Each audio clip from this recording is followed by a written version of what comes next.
Manish ji sir.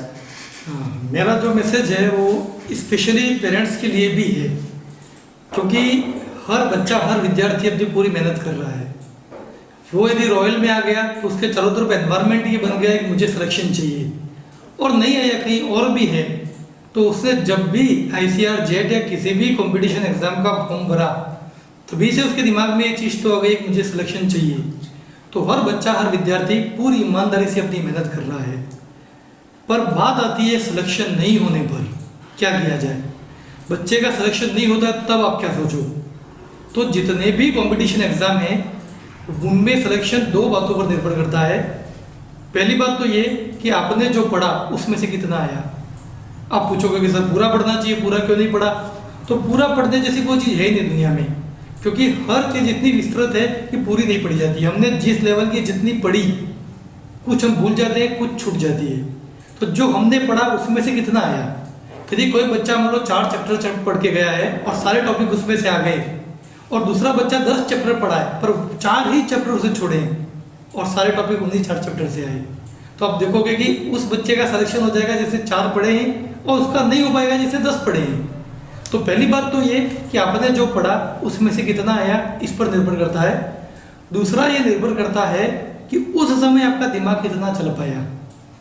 बहुत ज़्यादा दिमाग वाले बच्चे भी, बहुत ज़्यादा इंटेलिजेंट बच्चे भी कभी कभी ऐसा समय फेस करते हैं जब उनका दिमाग बहुत अच्छे से नहीं चल पाता है, क्योंकि ये बहुत सारे कारणों पर निर्भर करता है।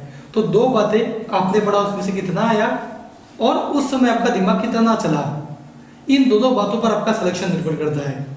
तो ये तो इस बात से तय हो गया कि यदि आपके बच्चे का सिलेक्शन नहीं होता है तो इसका कतई ये मतलब नहीं है कि वो इंटेलिजेंट नहीं है या उसने मेहनत नहीं की। उसने मेहनत भी पूरी की, वो इंटेलिजेंट भी है, बट कुछ ऐसे कारण रहे कि उसका सिलेक्शन नहीं हुआ। दूसरा पॉजिटिव इसमें आप ये सोचो कि आपको एक दूसरा मौका दिया गया, आपके बच्चे को दूसरा मौका मिला। बहुत कम लोग हैं जिनको दूसरा मौका मिलता है, और दूसरे मौके का मतलब है कि पहले मौके की कमियों को भी सुधार लो। उसकी जो छोटी मोटी कमियां पहले मौके में रह गई हैं वो सुधर जाएं। अभी उसके पास पूरी जिंदगी पड़ी है। आज यदि उसकी कमियां सुधर जाएंगी तो वो लाइफ में बहुत आगे जाएगा, क्योंकि आगे वो गलतियां नहीं करने वाला है।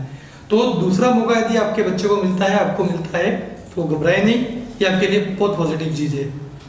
दूसरी बात, जनरली बच्चे प्रार्थना करते हैं भगवान इस बार सरल पेपर आना, इजी पेपर आना, ये जनरल चीज़ है। पर बेटा इजी पेपर आपके अकेले के लिए थोड़ी, सबके लिए है। तो टारगेट क्या रखना है, तो उसके लिए मैं एक छोटी सी बात कहता हूँ। जनरल कहा करते थे कि अगर आप मेरी उड़ान देखना चाहते हो तो जाओ और आसमान को थोड़ा और ऊंचा कर दो, कम पड़ता है आसमान मेरे लिए। तो इजी नहीं, सबसे टफ पेपर आना चाहिए, क्योंकि हमारी तैयारी तो वो है, हम फोड़ डालेंगे। जितना टफ आएगा हम वैसे ही छटते जाएंगे। तो पढ़ो पूरा, मेहनत पूरी करो, इससे मत घबराओ कि एग्जाम में कैसा आ रहा है।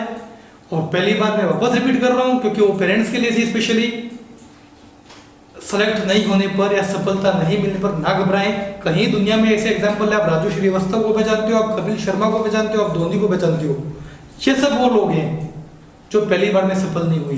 ना तो राजू श्रीवास्तव फर्स्ट आया था, ना धोनी फर्स्ट आए थे, ना ही कपिल शर्मा।